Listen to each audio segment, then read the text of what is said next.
नमस्कार। हरिभूमि के विशेष programme 8 PM में एक बार फिर आपका स्वागत है। आज हम चर्चा करेंगे भिवानी लोकसभा सीट की। तय माना जा रहा है कि भिवानी लोकसभा सीट पर धर्मवीर एक बार फिर भाजपा के उम्मीदवार होंगे। ऐसा इसलिए भी कि राव इंद्रजीत उनकी सपोर्ट में खुलकर खड़े हैं। ऐसी भी चर्चाएं हैं कि राव इंद्रजीत सिंह ने यह कह दिया है, अगर भूपेंद्र यादव, जिनके कयास लगाए जा रहे थे केंद्रीय मंत्री भूपेंद्र यादव भिवानी से उम्मीदवार हो सकते हैं, तो इंद्रजीत ने दो टूक कह दिया है कि राव भूपेंद्र यादव सीट निकाल पाएंगे, इस पर उन्हें संशय है। इसलिए धर्मवीर को ही भाजपा को उम्मीदवार बनाना चाहिए। धर्मवीर भारी भरकम उम्मीदवार हैं और सीट निकालने में सहज होंगे। तो ऐसा तय है लगभग कि धर्मवीर ही भारतीय जनता पार्टी का चेहरा होंगे। अब देखना यह है कि कांग्रेस किसे उतारती है। धर्मवीर की सीट पर चर्चा के लिए हमारे साथ हैं भिवानी के वरिष्ठ पत्रकार अजय मल्होत्रा जी, दादरी के वरिष्ठ पत्रकार प्रवीण शर्मा व रेवाड़ी के वरिष्ठ पत्रकार व राव इंद्रजीत सिंह के सखा रहे नरेंद्र वत्स जी। मैं सबसे पहले आपके पास ही आ रहा हूं क्योंकि लगातार कयास थे कि धर्मवीर का टिकट कटेगा, उसके स्थान पे जेपी दलाल होंगे या भूपेंद्र यादव काफी सक्रिय थे। भूपेंद्र यादव ने मकान भी किराए पे ले लिए थे भिवानी, दादरी, नारनौल में। इसके बावजूद भी जो हमारे पास खबरें आ रही हैं, जो धर्मवीर, जो हरियाणा में सबसे पहले 2 टिकटें फाइनल हुई हैं, उनमें सबसे पहला नंबर धर्मवीर का ही है। तो ऐसा क्या कारण है?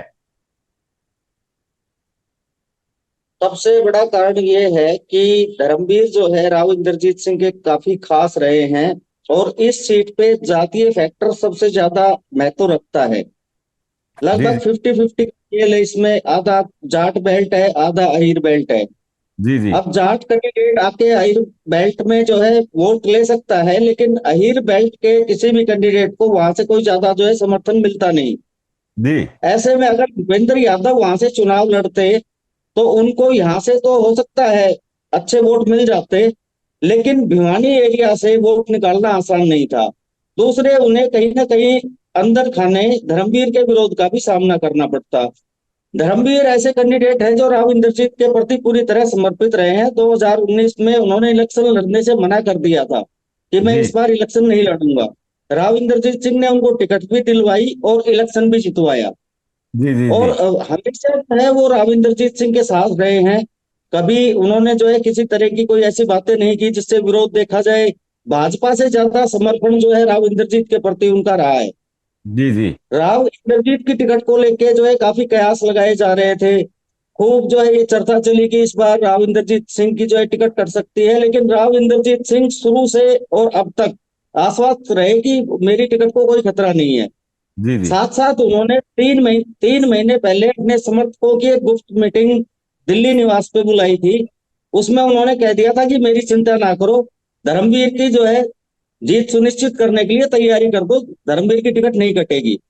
जी अब जब इलेक्शन करीब आए, भूपेंद्र यादव एक्टिव हो गए, तो पता ये चला है कि परसों जो दिल्ली में मीटिंग हुई है, वहां भूपेंद्र यादव के नाम की चर्चा चली तो राव इंद्रजीत ने 2 टूक शब्दों में ये कहा कि भूपेंद्र यादव को जिताने की जिम्मेदारी कौन लेता है, कौन गारंटी लेगा जिताने की। जी जी जी क्योंकि सीधे तौर पे राव इंद्रजीत सिंह का साथ मिलना कोई ज्यादा जरूरी नहीं था और अकेले अपने दम पे या बीजेपी के दम पे भूपेंद्र यादव के लिए सीट निकालना वहां से आसान नहीं था। जी जी जी यही माना जा रहा है कि बीजेपी ने 10 की 10 सीट जो जीतने का अपना टारगेट रखा है, उसको पूरा करने के लिए कम से कम 2 सीटों पे ये कंप्रोमाइज कर लिया कि भाई ये जो है राव इंद्रजीत सिंह के खाते में दे दी जाए। जी जी जी। जी मल्होत्रा जी, मैं आपसे पूछना चाहूंगा, क्या भाजपा के लिए राव इंद्रजीत के कारण धर्मवीर को टिकट देना अनिवार्य है या धर्मवीर के स्वभाव के लिए? क्योंकि धर्मवीर एक स्ट्रांग नेता माने जाते हैं। ऐसा भी भय जरूर रहा होगा कि अगर धर्मवीर ने बगावती तेवर अपनाए तो पार्टी के लिए मुश्किल हो सकती है। देखो, धर्मवीर को टिकट मिला है धर्मवीर के कारण। जी इसके क्योंकि जब पहली बार भी जब धर्मवीर को टिकट मिला था तो इसका गुजरात कनेक्शन था धर्मवीर का एक, जी जी जिनके थ्रू धर्मवीर भारतीय जनता पार्टी में फरवरी 2014 में शामिल हुए थे। चुनाव से भी पहले, 2014 के चुनाव से पहले धर्मवीर की 3 बार नरेंद्र मोदी जी से सीधी मीटिंग हुई थी जी जब वो मुख्यमंत्री थे, मोदी जी उस वक्त। जी जी जी तो धर्मवीर जी को व्यक्तिगत तौर पे मोदी जी जानते हैं, नंबर 1। नंबर 2, धर्मवीर अकेले ऐसे एक जाट एमपी हैं हरियाणा में जिन्हें जाट भी वोट देते हैं, गैर जाट भी वोट देते हैं। जी क्योंकि बाकी जितने भी जाट भारतीय जनता पार्टी की टिकट पे आते हैं, वो जाटों का इतना समर्थन नहीं ले। धर्मवीर सिंह भिवानी में पागड़ा से भी चुनाव लड़ चुके हैं, तो शाम से भी चुनाव लड़ चुके हैं, तो उनके पास एक सेट वोट बैंक है हर एक विधानसभा। जी जी जी और तीसरा, मेरी जो सूचना है, जो भारतीय जनता पार्टी की जो सर्वे और जो सीक्रेट जांच थी, उसमें धर्मवीर की एंटी इनकम्बेंसी नहीं थी, जी जी जी और जिसका उसे फायदा मिलना था। हम लोग शुरू से ये कहते रहे हैं भी हरियाणा में अगर भारतीय जनता पार्टी की 2 सीटें कोई टिकटें पक्की हैं, तो वो इंद्रजीत की और धर्मवीर। जी जी जहां जी तक भूपेंद्र यादव का नाम बीच में आया, भूपेंद्र यादव को उन्होंने ये नहीं कहा कि आप भिवानी महेंद्रगढ़ से तैयारी करो। उन्होंने उनसे कहा था, जहां तक मेरी सूचना है, कि आप अलवर और भिवानी दोनों जगह से तैयारी करो। जी जी जी तो भूपेंद्र यादव का खुद का जो उनके सोर्स है, उनके नजदीकी लोग हैं, उनका ये कहना है कि भूपेंद्र यादव अलवर में ज्यादा इंटरेस्ट है। जी इसके अलावा हरियाणा के मुख्यमंत्री, चाहे राव इंद्रजीत से उनका ज्यादा नहीं पैचअप आपस में, फिर भी वो ये नहीं चाहेंगे कि भूपेंद्र यादव हरियाणा में एंट्री कर दे। जी जी जी जो सबसे बड़ा कारण, जो सीईसी की मीटिंग थी, सीईसी की मीटिंग के अंदर तो मुख्यमंत्री बैठे थे, जी ना कि राव इंद्रजीत। राव इंद्रजीत तो हरियाणा की जो चुनाव समिति की बैठक थी उसमें मौजूद थे। उसमें मौजूद थे, परंतु जो सेंट्रल इलेक्शन कमेटी की बैठक थी उसमें मुख्यमंत्री बैठे थे।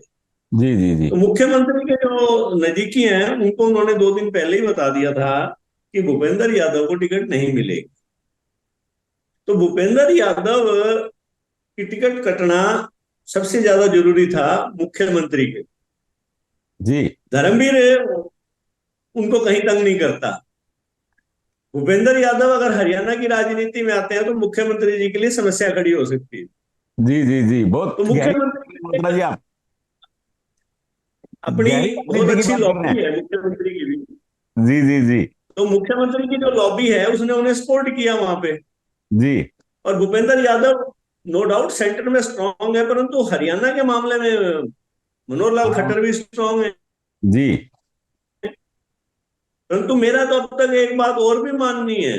जी नो डाउट कि सीईसी में फाइनल हो गया, आने वाले 2-3 दिन अभी और भी बहुत क्रुशियल हैं। जी धर्मवीर की टिकट भूपेंद्र यादव नहीं काट सकते। अगर अप्रत्याशित तौर पर कुछ और नहीं, और भी घट सकता है, अच्छा तो आपकी ऐसे में धर्मवीर, क्योंकि बीजेपी ऑपरेशन लोटस भी चला सकती है अच्छा कांग्रेस को हरियाणा में कमजोर करने के लिए। हाँ, जी जी जी तो अगर ऑपरेशन लोटस नहीं सिरे चढ़ता, तो फिर तो डेफिनेटली धर्मवीर लड़ेंगे चुनाव यहां से।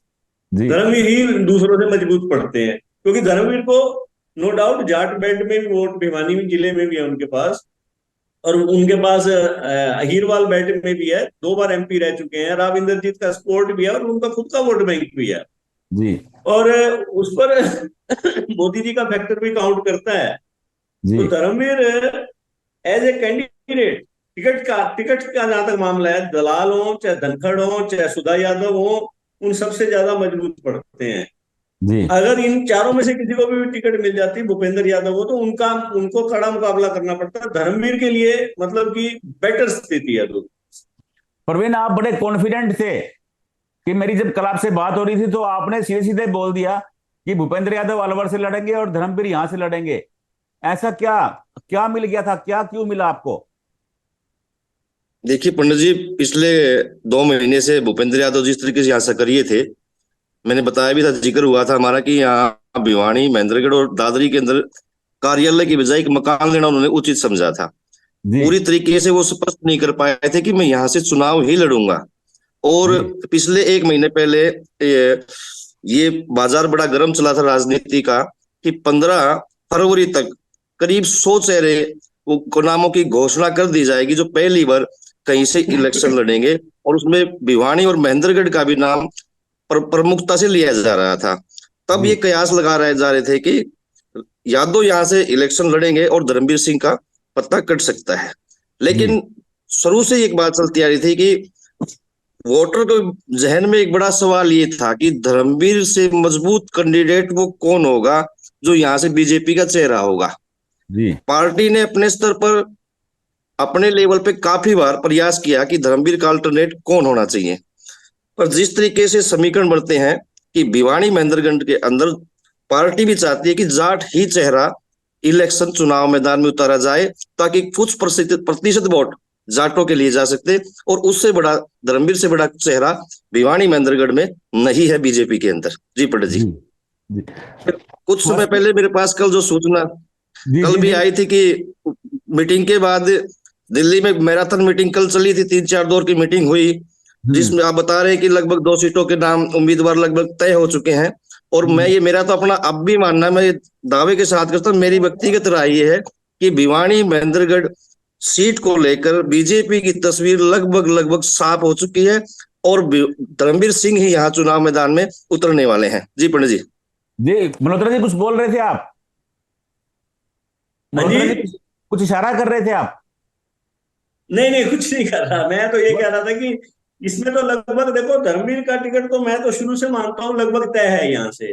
जी जी क्योंकि जी ये तो एक कयास होते हैं, कोई कारण तो होना टिकट कटने का, कोई कारण नहीं था, बल्कि का भूपेंद्र यादव के यहाँ आने से धर्मवीर की स्थिति और मजबूत हो गई। कांग्रेस की तरफ से क्योंकि मुख्यमंत्री कूद पड़ते मैदान में। फिर मल्होत्रा जी, मुकाबला किससे होगा? श्रुति चौधरी से या राव दान सिंह से या राव बहादुर सिंह? देखो ये अभी कुछ नहीं कह सकते कि कांग्रेस दोनों में से किसको टिकट देगी तो इन दोनों में से एक को, इसमें तो कोई शक नहीं है। नहीं, राव बहादुर सिंह जोर लगाए हुए हैं। हाँ दोनों ऐसे है, देखो राव दान सिंह जहां महेंद्रगढ़ में स्ट्रांग है, श्रुति चौधरी भिवानी डिस्ट्रिक्ट में ज्यादा स्ट्रांग है। जी जी और जी। अब ये देखने का विषय है कि दोनों एक दूसरे के जिले में कितना वोट ले पाते हैं। श्रुति का क्या प्रभाव है वहां पर महेंद्रगढ़ में, और दान सिंह जी का इधर क्या प्रभाव है, ये आने वाला समय बताएगा। लेकिन जहां तक सर्वे रिपोर्ट है उसके आधार पर अभी पत्ते खुले नहीं है। और देखो दोनों ट्राई में है, कौन चुनाव में यहां से लड़ेगा या ये इस बारे में कुछ नहीं कह सकते। बस जी, मेरे को ना वो समय याद आ रहा है 2021 का, जब राव इंद्रजीत ने मुख्यमंत्री को अपना ताकत दिखाने का प्रयास किया था, एक बड़ी रैली की थी, उसमें धर्मवीर भी खूब गरजे थे। इवन की काफी खरी खरी सुनाई थी राज्य सरकार को, लेकिन धर्मवीर ने खरी नहीं सुनाई थी, लेकिन पीछे खड़े रहे थे इंद्रजीत के। 2019 मई की वो भी घटना याद है, जब भिवानी में धर्मवीर ने रैली की थी तो राव इंद्रजीत हाजिर हुए थे। तो इस दोस्ताने को क्या समझा जाए? एक दूसरे की टिकट भी बचा रहे हैं, एक दूसरे की ताकत भी बन के चलते हैं। जी ये लगातार 2014 से ही, जब से दोनों को टिकट मिली है, दोनों मिलके चले हैं। 2014 के चुनाव में राव इंद्रजीत सिंह ने खूब खुलकर साथ दिया था। उस टाइम ये लग रहा था कि भाई धर्मवीर जो है टिकट नहीं निकाल पाएंगे, लेकिन अहिरवाल में उन्होंने पूरा समर्थन जो है इनका मिला था, राव इंद्रजीत सिंह का। उसके बाद 2021 की जिस रैली की बात कर रहे हो वो झज्जर में हुई थी, पटौदा में। जी उस टाइम अरविंद शर्मा सांसद भी जो है मंच पे मौजूद थे, तो राव इंद्रजीत सिंह ने उनको भी बहुत कुछ सुना दिया था। और उस टाइम तक राव इंद्रजीत सिंह अक्सर ये कहते थे कि ये भाजपा वाले, तब तक वो खुद को भाजपा वाला मानते ही नहीं थे। बाद में परिस्थितियां बदली हैं, लेकिन हालात जो भी रहे हो, चौधरी धर्मवीर सिंह ने राव इंद्रजीत सिंह का साथ नहीं छोड़ा। वो हमेशा उनके साथ कंधे पे कंधा मिला के चले हैं। और अभी भी उन्होंने, राव इंद्रजीत सिंह ने, जैसा मल्होत्रा जी कह रहे हैं वैसा कुछ नहीं है। इनकी जब टिकट की बात आई तो उन्होंने 2 टूक शब्दों में मीटिंग में ये कहा कि मैं चौधरी धर्मवीर की टिकट की पैरवी करता हूँ, आगे आपकी मर्जी है। जी जी तो ये इनके अच्छे संबंध भी हैं, दोनों एक दूसरे का साथ भी दे रहे हैं। और अगर चौधरी धर्मवीर सिंह को टिकट मिलती है तो इसमें कोई संदेह नहीं है कि वो आसानी से जो है इस बार भी सीट निकाल जाएंगे। जी प्रवीण, मैं आपसे पूछना चाह रहा हूं केवल थोड़े से शब्दों में, कैसा मुकाबला रहेगा राव इंद्रजीत सिंह, सॉरी धर्मवीर व श्रुति चौधरी या राव दान सिंह के बीच में? देखिए पंडित जी, धर्मवीर तो लगभग फाइनल हो चुका है। अब कांग्रेस के उम्मीदवार के ऊपर बात है। जी क्योंकि अगर श्रुति चौधरी यहाँ से कैंडिडेट आती है तो मुकाबला दिलचस्प भी हो सकता है, क्योंकि मैं ये नहीं कहूंगा हार जीत कौन रहेगा कौन नहीं रहेगा, लेकिन मुकाबला दिलचस्प रहेगा, क्योंकि श्रुति चौधरी का अपना व्यक्तिगत बंसीलाल कांड वोट बैंक है और लंबे समय तक उसकी माता या राजनीति में सक्रिय रही है, पिता भी सक्रिय रहे थे, तो दोनों के बीच मुकाबला कांटे का रहेगा। रही रावदीन दान सिंह की बात, तो वो भी जैसे मल्होत्रा जी बता रहे थे अहिरवाल क्षेत्र में उनका प्रभाव है, मगर उनका गांव भी भिवानी विधानसभा में आता है। हाँ, भिवानी में आता है। तो इसलिए जी मुकाबला जो है यादव जो वोट रहेगा वो ज्यादातर दान सिंह के पक्ष में जा सकता है, लेकिन बीजेपी कल्चर का जो वोट है लगभग वो किसी भी कास्ट का हो वो जाएगा धर्मवीर सिंह को। तो श्रुति के साथ मुकाबला कांटे का रहने वाला है। यह तो तय है कि भिवानी से धर्मवीर भाजपा के उम्मीदवार बनने जा रहे हैं, लेकिन अभी तक कांग्रेस ने पत्ते नहीं खोले हैं। कांग्रेस की तरफ से श्रुति चौधरी उम्मीदवार होंगी, राव दान सिंह या राव बहादुर सिंह। ऐसा माना जा रहा है कि अगर श्रुति चौधरी उम्मीदवार होती हैं तो एक बार फिर धर्मवीर और बंसीलाल परिवार आमने सामने होंगे। नमस्कार।